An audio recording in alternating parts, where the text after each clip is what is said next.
Hello বন্ধুরা, তোমরা সবাই কেমন আছো? আশা করি খুব খুব খুব ভালো আছো। আমি খুব একটা ভালো নেই বন্ধুরা, আমার মন টন ভীষণ খারাপ। তো যাই হোক, আমি কেন, আমার বর মেয়ে আমাদের সবারই মন ভীষণ খারাপ। আমরা একদম মনের দিক থেকে ভেঙে পড়েছি। তো যাই হোক, এখন একটু ভালো আছি। তো সেই জন্য ভাবলাম চলো একটু ভিডিও করি, বন্ধুদের একটু ভিডিও দিই। তো অনেক দিন হয়ে গেল তো ভিডিও দিই না। তো সেই জন্য আর কি ফালতু বাড়ি বসে আছি। আরও বেশি করে মন খারাপ করছে, ভিডিও করছি না বলে আরও বেশি করে মন খারাপ হচ্ছে। তো বন্ধুরা, আমার হানি বেটা আর নেই, তোমাদেরকে আমি এখন জানাচ্ছি। তো আগে আমি ভিডিও ছেড়েছি, ওর কতগুলো মানে ভিডিও ছিল, সেগুলো রিলস ভিডিও করে করে ছেড়েছি।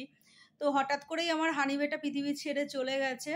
তো বয়স হয়ে গেছিলো ওর, তো কিছু করার নেই, সবাইকেই যেতে হবে। তো দুবার করে ডাক্তার দেখিয়েছিলাম, হঠাৎ করে ও খাওয়া দাওয়া বন্ধ করে দিয়েছিল কদিন ধরে কি প্রায় 1 মাস ধরে ও খাচ্ছিল না, আমি ওকে খাইয়ে দিচ্ছিলাম। দুবার করে ডাক্তারখানায় নিয়ে গেছি, ডাক্তারবাবু 4 রকম 5 রকমের ওষুধ দিয়েছে। সব ওষুধ ওকে আমি খাইয়েছি, কোনো ওষুধ ওর কাজে দেয়নি, কোনো ওষুধ ওর কোনো ওষুধেও ঠিক হয়নি। মানে সেই খাওয়া বন্ধ করেছে তো করেছে, আর নিজের মুখে খাচ্ছিল না। তো যাই হোক, তো কোনো ওষুধ কাজে দেয়নি, সব ধরা ধরা ওষুধ ফেলে দিয়েছি।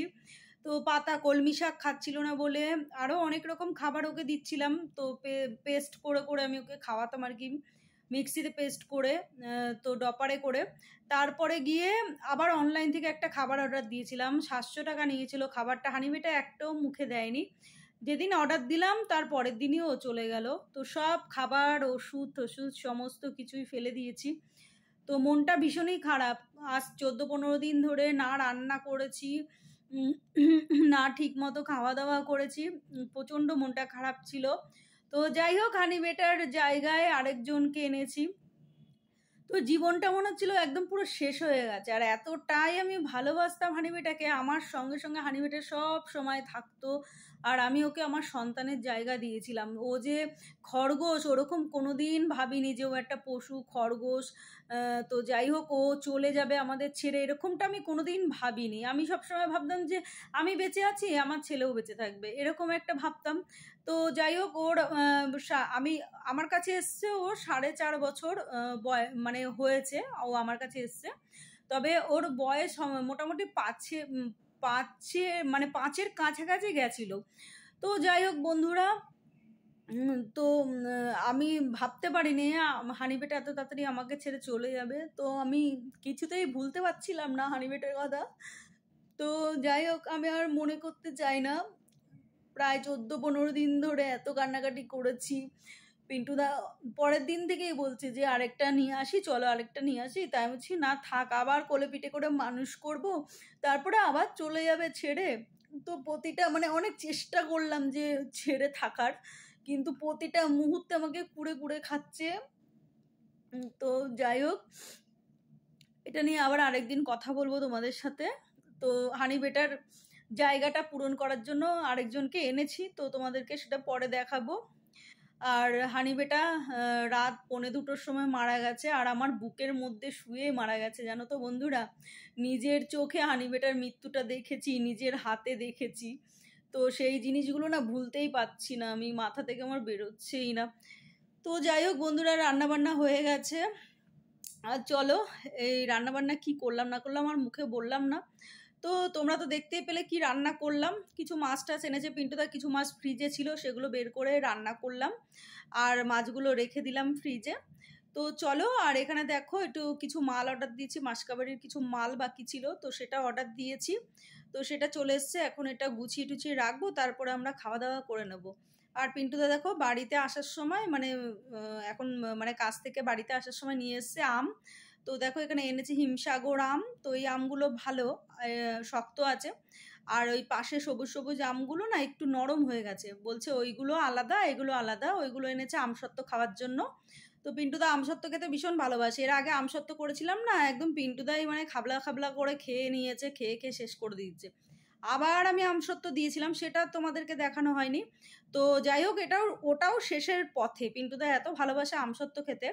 তো আমি বলছি আমসত্ত্বগুলো এখন থাক, পরে খেও, যখন আম থাকবে না তখন খেও, কে কার কথা শুনে। তো চলো বন্ধুরা, বকবক করতে করতে আমগুলো গুছিয়ে রেখে তারপরে আমরা খাওয়া দাওয়া করে শুয়ে পড়েছিলাম। তো তো শুয়ে পড়ে তারপরে আমি বিকেলবেলায় গিয়েছিলাম হচ্ছে হাঁটতে। তো এটা হাঁটতে গিয়েছিলাম মানে আর কি আরেকটা হানি বেটার খোঁজে গিয়েছিলাম এক জায়গায়।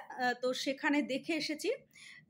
তো সেখানে দিয়ে আর কি আনবো। তো চলো, তো আসার সময় নিয়ে আসলাম, দেখে এসছি হানি বেটা। আর কদিন ধরে আমি আর পিন্টুদা সমানে মানে বাইকে করে ঘুরেছি, আমাদের সারা বারাসাত খুঁজে বেরিয়েছি যে হানি বেটার মতো আরেকজনকে নিয়ে আসবো, কেননা আমরা বাঁচতে পারছি না, ঘরে একদম থাকতে পারছি না।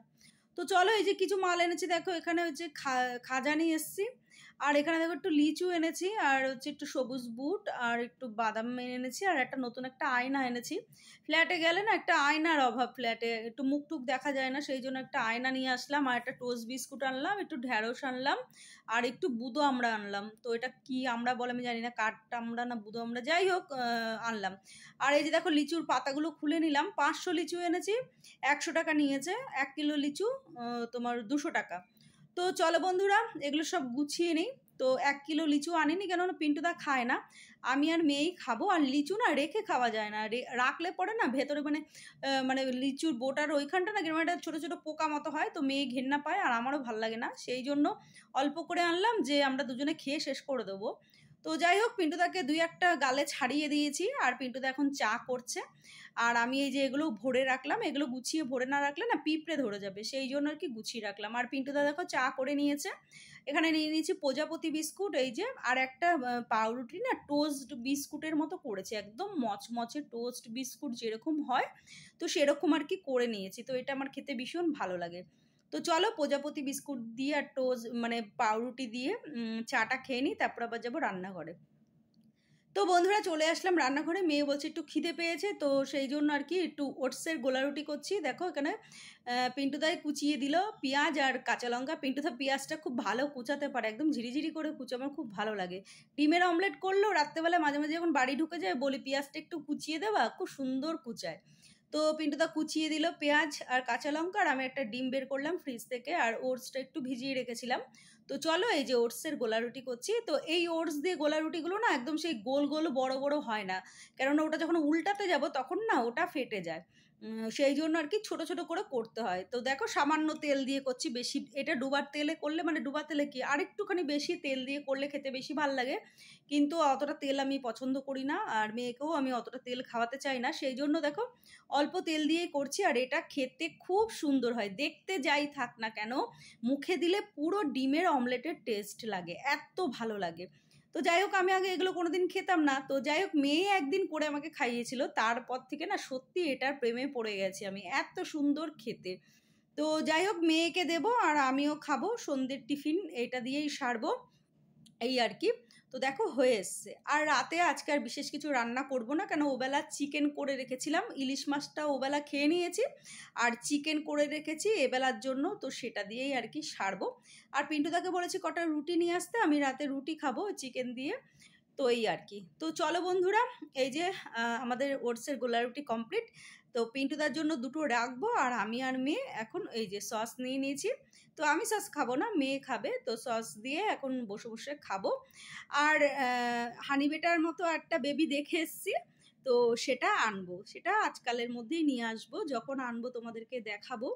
তো হানি বেটার মৃত্যুটা না আমি কিছুতেই মানতে পারছি না, জানো তো বন্ধুরা। তো চলো আজকের মতো ভিডিওটা এখানে শেষ করি, টাটা, গুড নাইট।